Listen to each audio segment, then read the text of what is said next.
menurut agamanya. Silakan ketua kelas memimpin berdoa.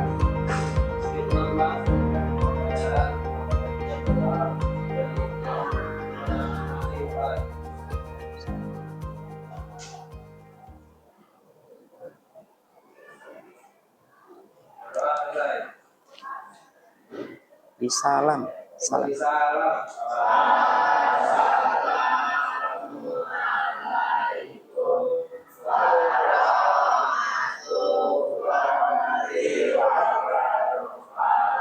Waalaikumsalam warahmatullahi wabarakatuh. Hari ini siapa yang tidak masuk? Ketua kelas Fauzan. Fauzan, bagaimana kabarnya? Izin sakit. Terus yang berikutnya siapa lagi yang tidak masuk? Lira. Jadi ada 2 orang. Lira sakit juga ya? Izin. Ya. Bagaimana kondisi yang lainnya? Sehat ya, insya Allah sehat. Baik. Sebelum kita mulai pelajaran pada hari ini, biar agak lebih bersemangat, mari kita sama-sama coba berdiri deh, menyanyikan lagu Garuda Pancasila. Ayo sama-sama.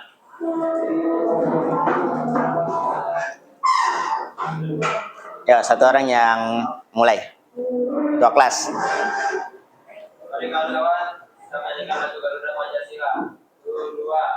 Garuda Pancasila, akulah pendukungmu, patriot proklamasi, sedia berkorban untukmu.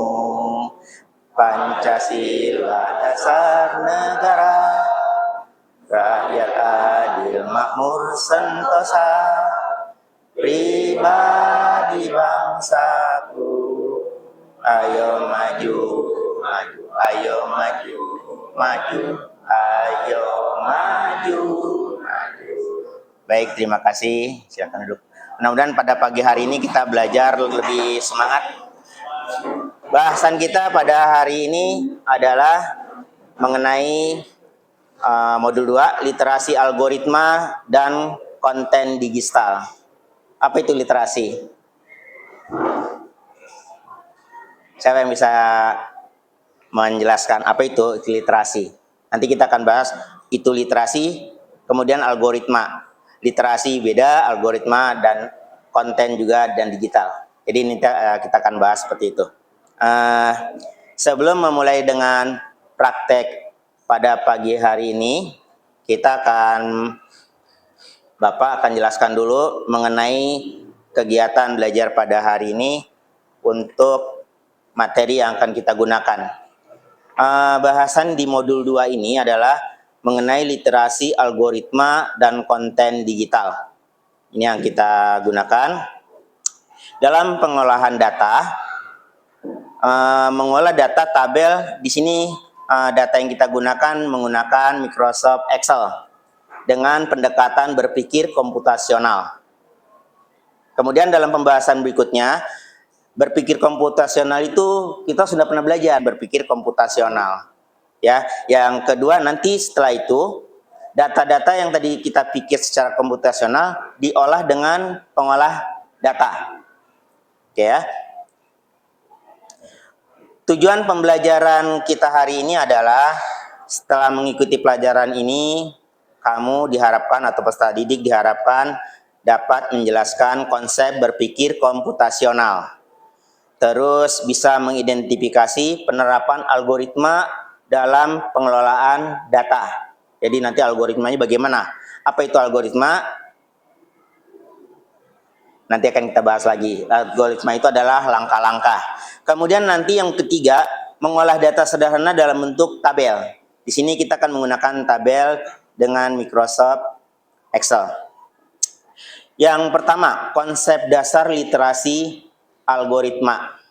Pengertian apa itu literasi algoritma? Nah, ini dibagi menjadi 2. Pertama adalah algoritma itu sendiri. Algoritma adalah langkah-langkah sistematis untuk menyelesaikan masalah. Dalam digital, algoritma dipakai untuk mengolah data, otomatisasi, dan analisis. Jadi algoritma itu. Jadi langkah-langkah kita setiap pekerjaan itu ada langkah-langkahnya, disebut dengan algoritma. Kemudian literasi algoritma berarti kemampuan memahami, merancang, dan menggunakan algoritma dalam kehidupan sehari-hari. Mungkin dalam pelajaran kita pernah bahas di pembahasan berpikir komputasional, disuruh membeli gula. Masih ingat di bahasan bab sebelumnya, berpikir komputasional. Di situ ada langkah-langkahnya bagaimana. Berpikir komputasionalnya ketika dikasih uang dari orang tua atau bapak atau ibu disuruh kita belanja. Kita akan berpikir komputasional. Literasi atau langkah-langkahnya di sini. Yang kedua adalah konten digital dalam kehidupan sehari-hari. Data yang kita gunakan sehari adalah konten digital. Jadi kita bekerja atau membuat sesuatu, semuanya itu dikatakan sebagai konten digital. Bisa dalam bentuk teks, angka, gambar, atau video. Itu konten. Ya, jadi kalau dalam sebuah kegiatan tidak ada isinya, kontennya, ya berarti kita tidak membuat konten. Dalam digital, bentuknya bisa dalam aplikasi yang lain digunakan. Di sini kita gunakan Excel, membantu menyusun dan mengolah data digital dalam bentuk tabel. Nanti akan kita gunakan di sini. Kemudian data tabel mempermudah perhitungan, pencarian pola, dan visualisasi informasi dalam bentuk gambar. Kemudian hubungannya dengan pembahasan di sini, hubungan dengan penerapan berpikir komputasional. Di dalam bahasan literasi di sini adalah kita akan ada 4 di sini. Pertama, dekomposisi. Dalam sebuah tabel, dalam sebuah data, kita bisa memperkecil data yang tadinya banyak, itu dibuat menjadi secara lebih khusus.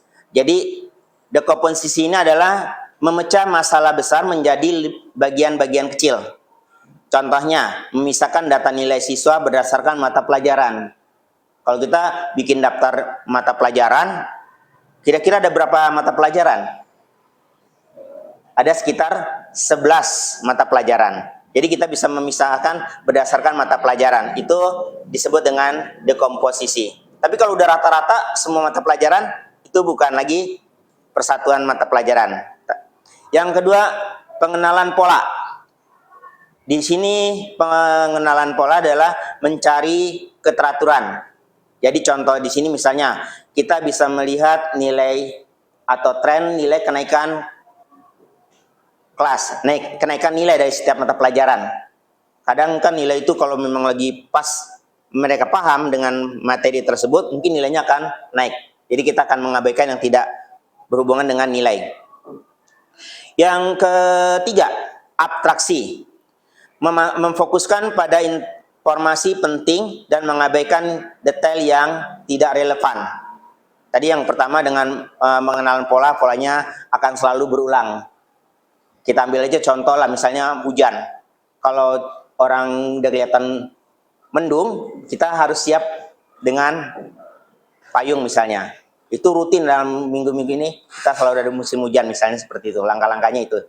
Yang kemudian di sini, abstraksi mengambil informasi penting, mengabaikan yang tidak detail. Contohnya apa? Hanya mengambil nilai rata-rata, bukan nilai semua nilai. Gitu ya, rata-rata nilai mata pelajaran apa yang akan diambil. Itu contoh, kalau kita mengambilnya berdasarkan nilai mata pelajaran. Yang keempat, hubungannya dengan penerapan berpikir komputasional ini adalah algoritma. Tadi di awal dikatakan algoritma adalah langkah-langkah. Langkah-langkah di sini adalah menyusun langkah-langkah menyelesaikan masalah secara logis.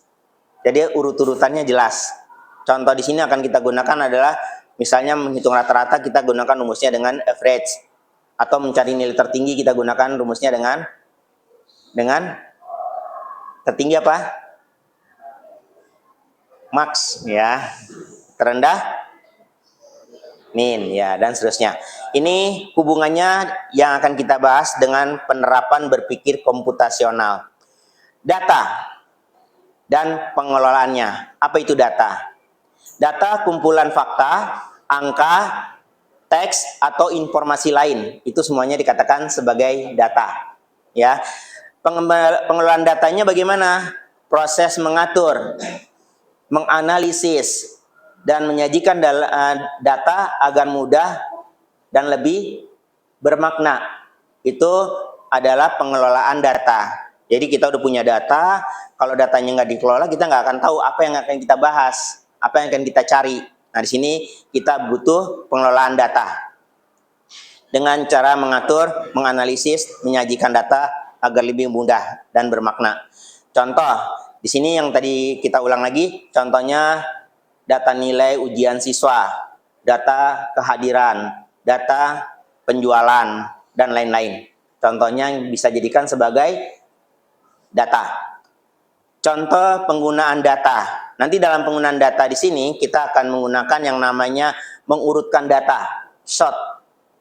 Kalau sort ini bisa sort ascending dan sort descending, dari A ke Z atau dari Z ke A atau dan lain-lainnya sesuai dengan mana yang akan kita cari.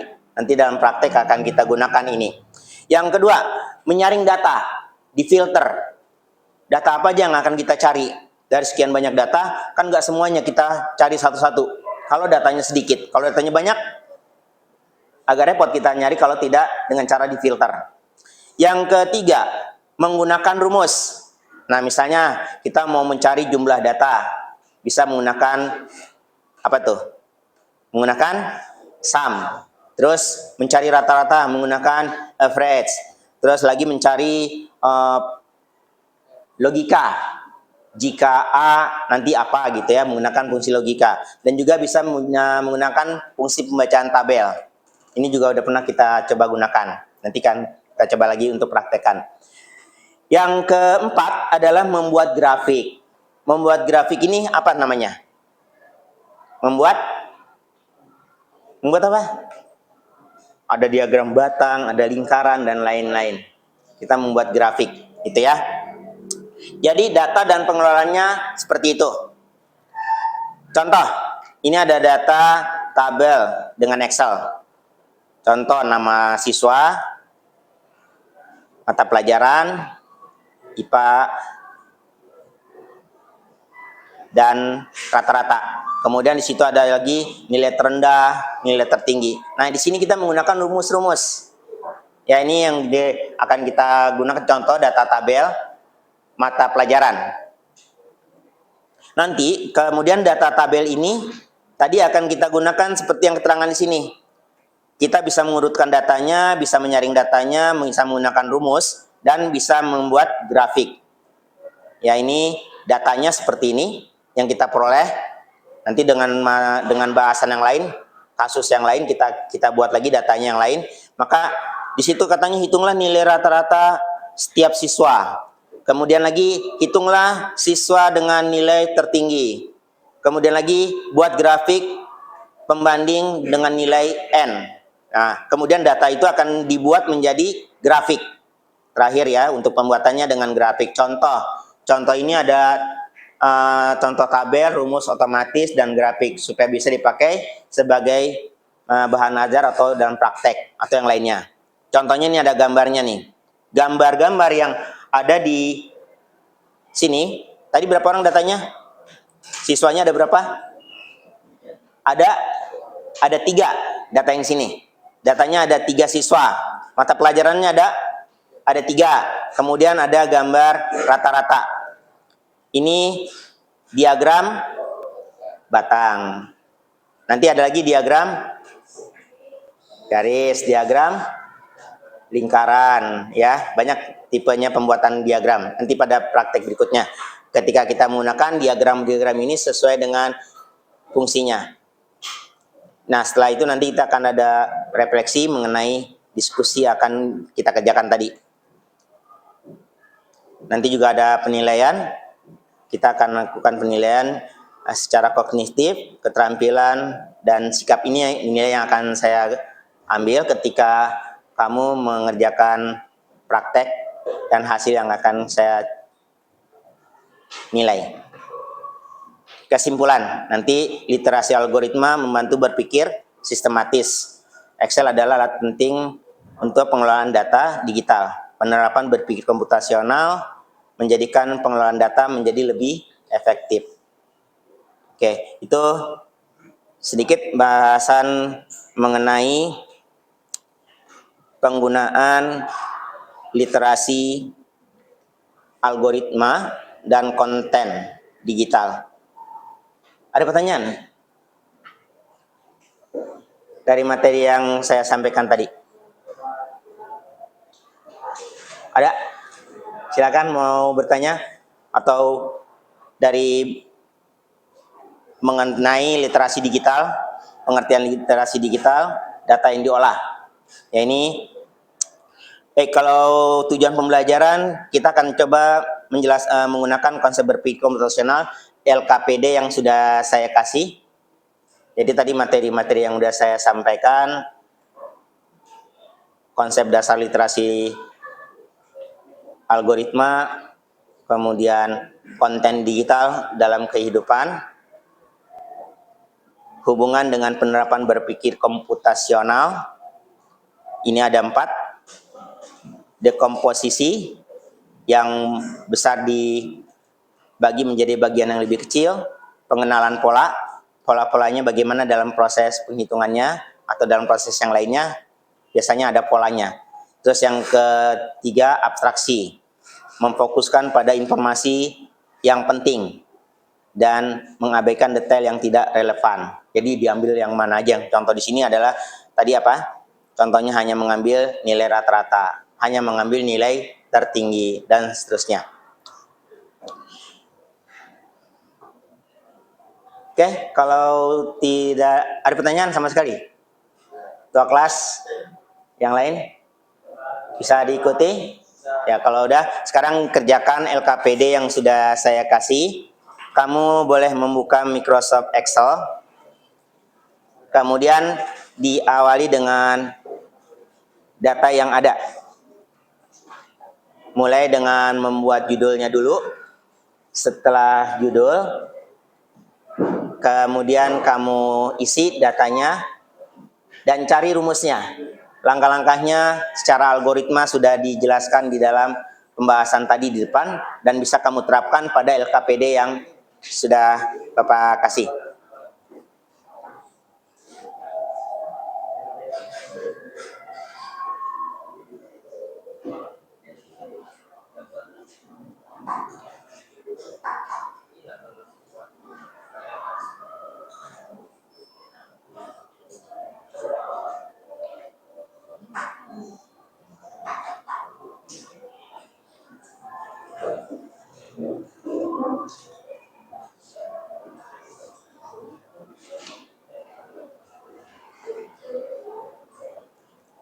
Ya, dengan soal yang ada itu bisa kamu lihat, itu nanti bisa dipecah berdasarkan dekomposisinya bagaimana ya. Kemudian lagi pengenalan polanya apa yang digunakan dalam data yang ada di situ di LKPD yang sudah Bapak kasih.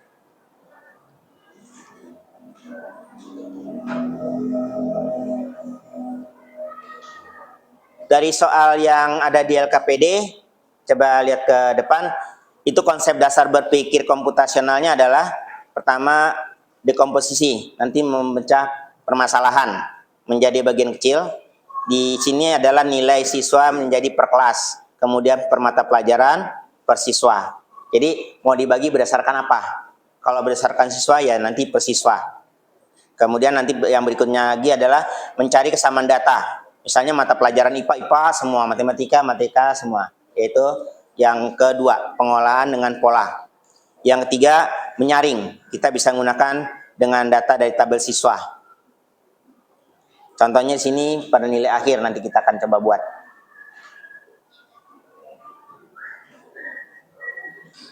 Nah, algoritma, langkah-langkah dalam menjawab pertanyaan di tabel, nanti bisa kamu gunakan menyusun langkah-langkah penyelesaian masalahnya.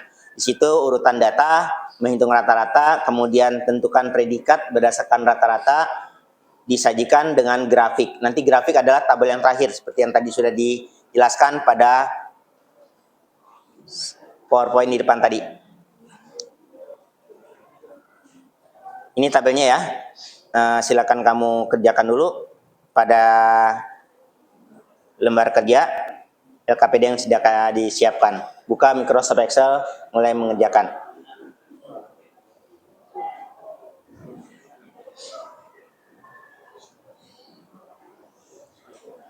Kalau data udah di-input, yang ada di LKPD itu, kata tugas pengerjaannya, kamu bisa pengelolaan datanya dengan cara-cara seperti ini. Ya, jadi kamu cari langkah-langkahnya seperti yang ada pada lembar kerja.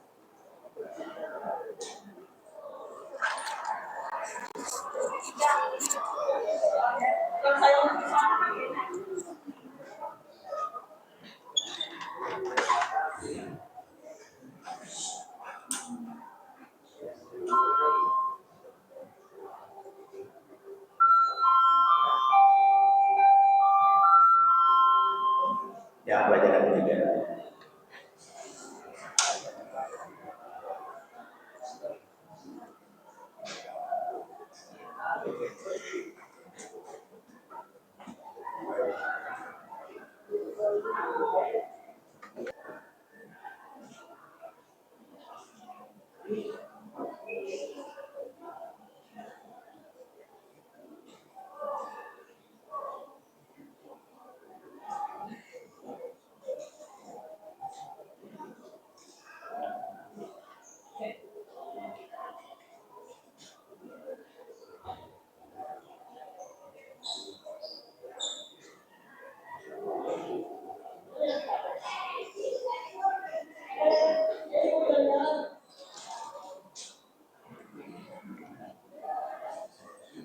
Udah ada yang selesai? Nanti kita rapihkan penggunaannya. Oke, data yang kamu lihat di LKPD itu atau di prakteknya, pengetikan itu kita ketik sesuai dengan yang ada di dalam lembar kerja. Nanti kemudian kita akan mengatur. Kalau udah ketemu rumus yang di sini, rumus yang pertama apa? Dengan rata-rata kan?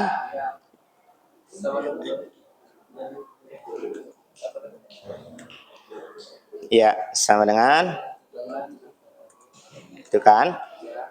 Kita rata-ratanya dari matematika sampai IPA. Ya, kemudian nanti dapat. Setelah itu diapain? Kita tinggal salin atau di copy. Predikat itu menggunakan fungsi logika. Jadi situ katanya apa? Jika nilainya lebih besar sama dengan atau lebih besar dari berapa? Pertama 85, dia predikatnya A. Lebih besar dari 75, predikatnya B. Lebih besar dari 60, predikatnya A, B, C doang. Ya, predikatnya A, B, C saja. Atau D.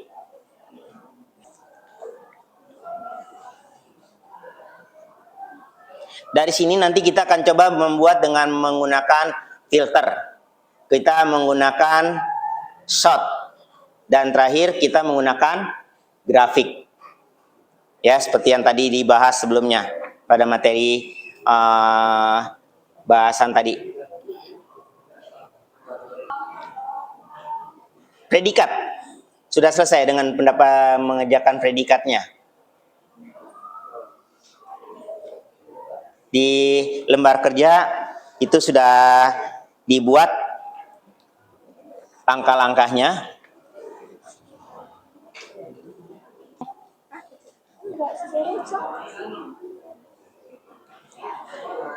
Untuk mencari predikat udah dapat?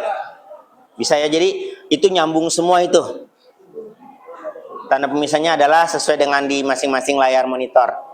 Kamu laptop atau PC, pakainya koma atau titik koma. Mungkin di HP juga yang pakai HP begitu. Pakainya tanda koma atau titik koma. Tidak mungkin menggunakan titik ya. Masih ingat dengan penggunaan fungsi logika if, dia ada berapa jikanya, maka itulah jumlah if-nya. Kemudian tutup dengan tanda kurung tutup. Berapa jumlah if-nya itu akan kita tahu. Yang lebih mudah memahaminya seperti itu. Coba buka itunya.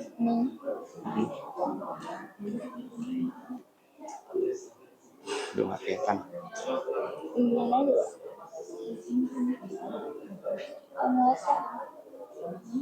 Coba ngeliat.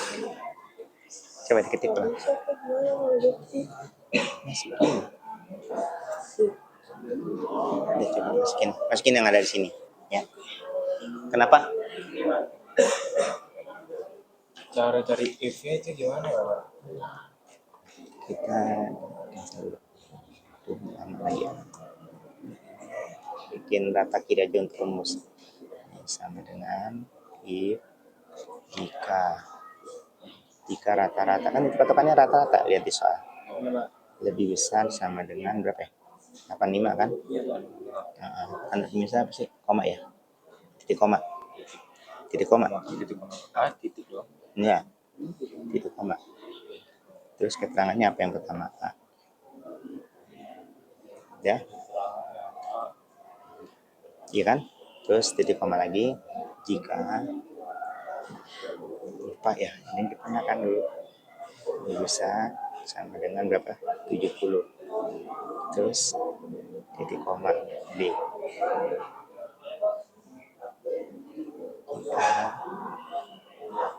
Rata-rata lebih besar dari. Oke, yang udah selesai? Udah, ya. Kalau udah selesai, nanti kita dapat mengenai nilainya ya. Ini tinggal copy, dapat 1 bagian bawah. Sekarang kita akan menggunakan yang pembahasan pada di sini.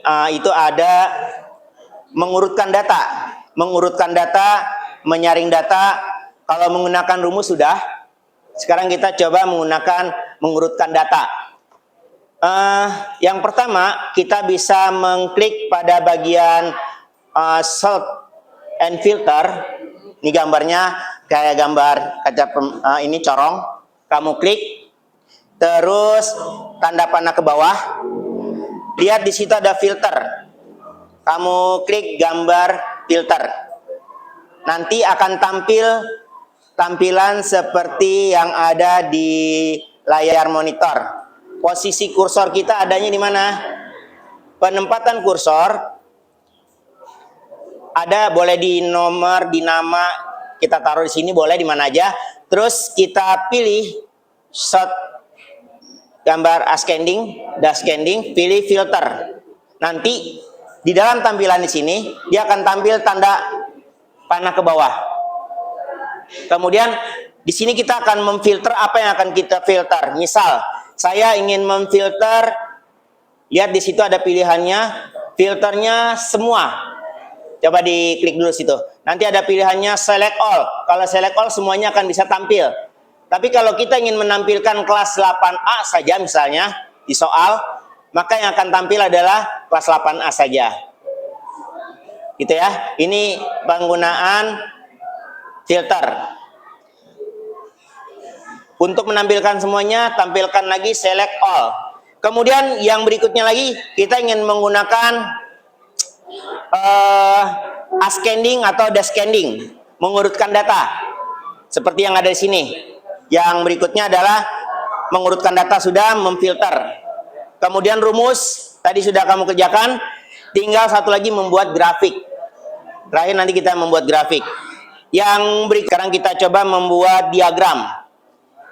Kamu blok, boleh dari nomor 1 sampai tabel ini di blok, kemudian pilih insert, cari pilihannya adalah chart.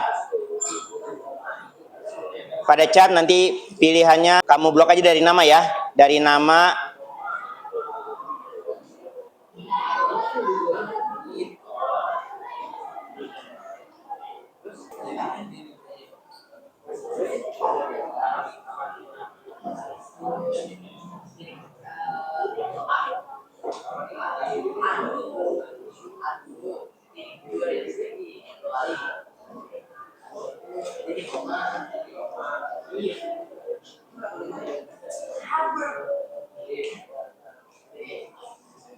Bisa untuk membuat diagramnya? Ya contoh ini. Kalau udah ada pilihan diagramnya. Ini ada pilihan banyak out. Kita pakai yang banyak ini, terus diklik. Kalau udah oke. Nanti dia bisa diletakkan di dalam satu tempat atau ditaruh di sheet yang lain. Kita buat aja dia dalam satu tempat di dalam lembar kerja.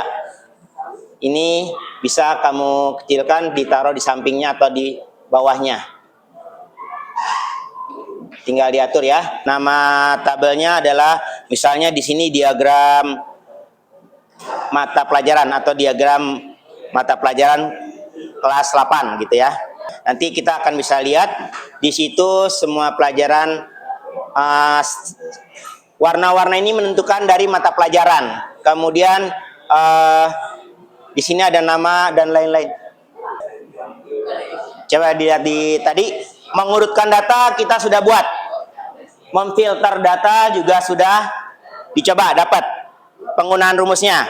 Kemudian penggunaan rumus ini adalah dengan algoritma, langkah-langkahnya sudah kita kerjakan juga sampai dengan predikat, dan terakhir adalah membuat grafik.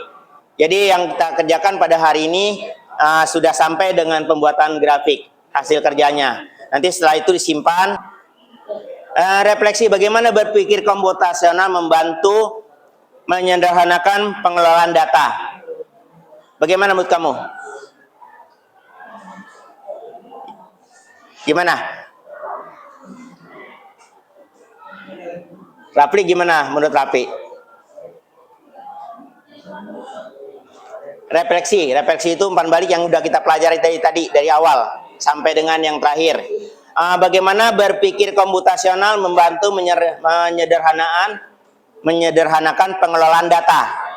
Bagaimana menurut kamu? Data yang sudah dimasukkan bagaimana? Silakan. Agak kencang suaranya. Menghitung data, mempermudah data yang sudah diinput dan menghitungnya.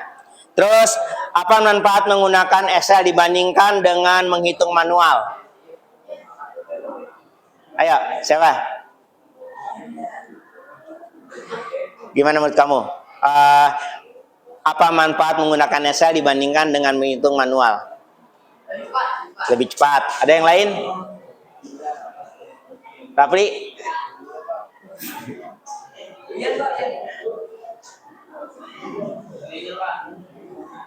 Oke, yang terakhir bagaimana konsep ini bisa diterapkan untuk data yang lain, misalnya kehadiran, hasil ujian, dan lain-lain. Jadi nanti kita bisa gunakan pada pertemuan berikutnya lagi nanti. Penilaiannya nanti akan saya kasih, ada beberapa soal yang bisa kita gunakan dalam praktek berikutnya. Kesimpulan dari materi ini, praktek yang kita kerjakan pada hari ini adalah literasi algoritma membantu berpikir sistematis. Jadi kita lebih mudah dalam bekerja. Excel adalah alat penting untuk mengelola data secara digital. Yang ketiga, menerapkan berpikir komputasional menjadi pengelolaan data menjadi lebih efektif dan efisien. Oke, itu bahasan kita pada hari ini menggunakan literasi algoritma dan konten digital. Bahasan kita lebih kepada penggunaan literasi algoritmanya dalam praktek sehari-hari, dalam penilaian mata pelajaran di kelas kita. Demikian, ada yang ingin tanyakan? Tadi refleksinya seperti itu. Kalau tidak ada pertanyaan, mari kita tutup kegiatan ini dengan berdoa.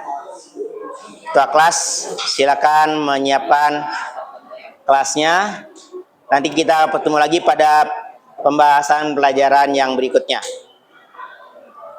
Teman-teman, pada hari ini, alhamdulillah berdoa terlebih dahulu. Berdoa dimulai.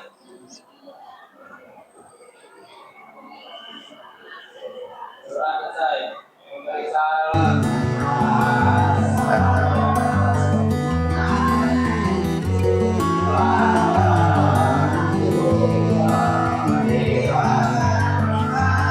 Waalaikumsalam warahmatullahi wabarakatuh.